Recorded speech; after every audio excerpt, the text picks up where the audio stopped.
On the Republican side, Congressman Ron Paul has been electrifying the crowds wherever he goes, but after another finish last night in the mid-single digits, the question remains, how long will he remain in the race for the GOP presidential nomination? Congressman Paul joins me to talk about that and issues emerging in the race, as well as issues emerging from Fidel Castro announcing his resignation yesterday. Congressman Paul, good to see you. So a question: after finishing with 7% in Washington, 5% in Wisconsin, how long do you stay in the race? I stay in as long as my supporters want me to. You know, I was very reluctant to enter the race, didn't expect a whole lot to come of it, thought it would last for a month or two. But to my amazement, you know, we literally got hundreds of thousands of supporters and many, many millions of dollars. And they're still very enthusiastic. And I say as long as the number of volunteers continue to grow and the money comes in and there are primaries out there and they want me to be involved, I'm going to stay involved because I think the message is very important. And the goal of politicking is to get as many delegates and as many votes as possible, and we're still doing that. So you and I talked for a little while, I think it was in South Carolina, it was so long ago now, so many primaries ago, about really what this is all about for you, and you were suggesting it's more about a movement than anything. Grover Norquist from Americans for Tax Reform said recently, quote, "I believe Ron Paul's campaign could be a flash in the pan or the beginning of a lasting contribution to the Goldwater-Reagan movement."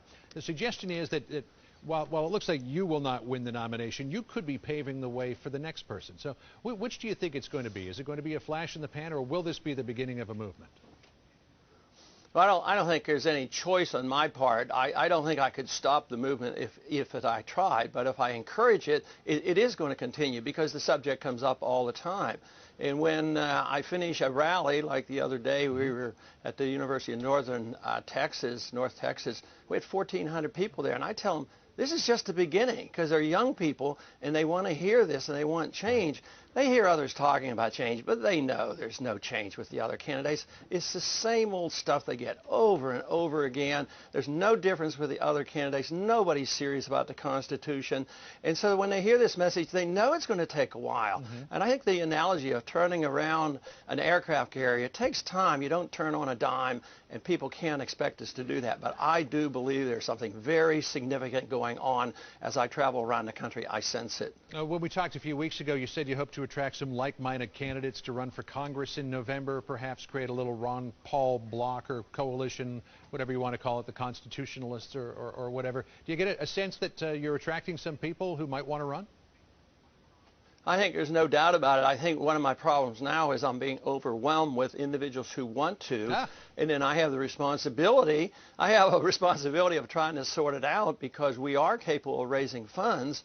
So it is a responsibility that will be, you know, a significant one for me to make sure I help the candidates that are true believers and not people who are just wanting to be in Congress or something. We want true believers because we think we need to turn this country around because the way it's going is not satisfying. The young people know it. They're bearing the burden of this, whether it's the foreign policy or the fiscal irresponsibility. They know what's wrong, and they want something done about it. Let me switch gears here, if I could, Congressman, and take you back to a moment during the debate in Miami in December.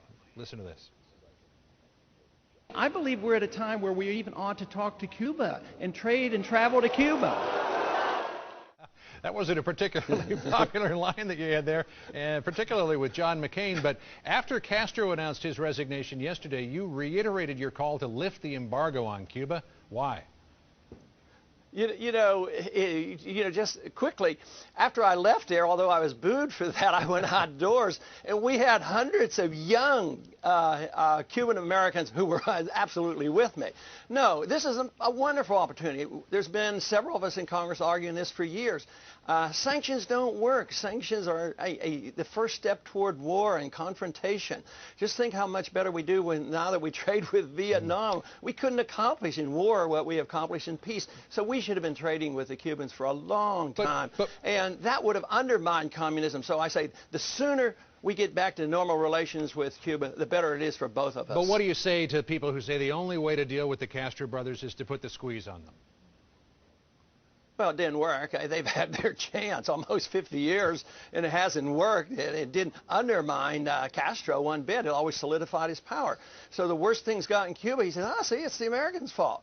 No, trade is the answer. The founders argued this. All free traders believe it. The irony is the people who claim they believe in free trade and all these trade agreements are the ones who are the strongest for all these sanctions. There's such hypocrisy with those free traders who want sanctions but claim they need free trade. It doesn't make any sense to me. Always interesting to talk to you. Congressman Paul, thanks very much for joining us this morning. Good luck there in Texas and Ohio on the 4th.